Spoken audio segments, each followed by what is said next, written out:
வணக்கம். இன்னைக்கு பழைய சாதமும் கருவாடும் எப்படி செய்யலான்னு பார்க்கலாம். பெரும்பாலான அம்மாக்கள் பழசு வேண்டாம், சளி பிடிக்கும், இது சேராதுன்னு தரமாட்டாங்க. ஆனால் இது ப்ரோபயோட்டிக் நிறைந்த உணவுகளில் ஒன்று. ப்ரோபயோட்டிக் நிறைந்த உணவுகளை நம்ம அடிக்கடி எடுத்துக்கிறப்ப நோய் எதிர்ப்பு சக்தியை அதிகரிக்கும், செரிமானத்தன்மையை மேம்படுத்தும், நம்மளோட கட் ஹெல்த்தும் ரொம்ப நல்லா இருக்கும். நான் பழைய சாதத்தை மண் பாத்திரத்தில் செய்ய போகிறேன். இதை ஒரு 10-15 நிமிஷம் தண்ணியில் ஊற வச்சிடலாம். தண்ணி எல்லாத்தையும் வடித்து எடுத்து வச்சிடலாம். இது தூய மல்லி அரிசியில் செஞ்ச வடித்த சாதம். இது மதியானம் செஞ்சது.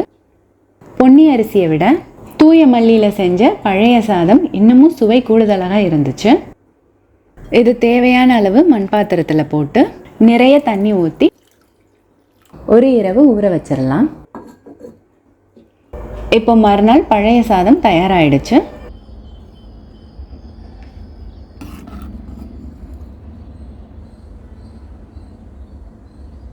இப்போ கருவாடு செய்கிறதுக்கு வஞ்சிரம் கருவாடு கொஞ்சம் எடுத்துக்கோங்க. இதில் அதிகப்படியான உப்பு போகிறதுக்கு நல்ல சூடான தண்ணியை ஊற்றி அரை மணி நேரம் ஊற வச்சிடலாம்.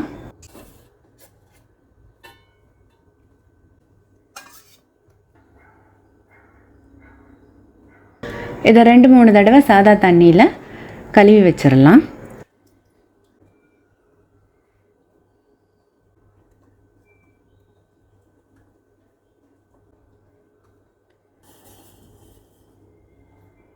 ஒரு கடாயில் கொஞ்சம் எண்ணெய் சூடு செஞ்சு சின்ன வெங்காயம், கீறின பச்சை மிளகாய், கொஞ்சம் கருவேப்பிலை சேர்த்து நல்லா வதக்கிக்கலாம். கருவாடும் மஞ்சள் தூளும் சேர்த்து சிறு தீயிலேயே 10 நிமிஷம் சமைச்சிக்கலாம். கருவாடு உடையாமல் வரத்துக்கு மெதுவாக பிரட்டி போட்டுக்கோங்க.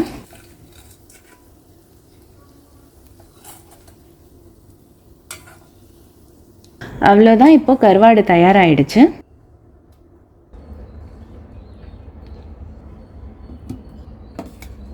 இப்போ பழைய சாதம், தயிர், கருவாடு, பச்சை மிளகாய், சின்ன வெங்காயம் சேர்த்து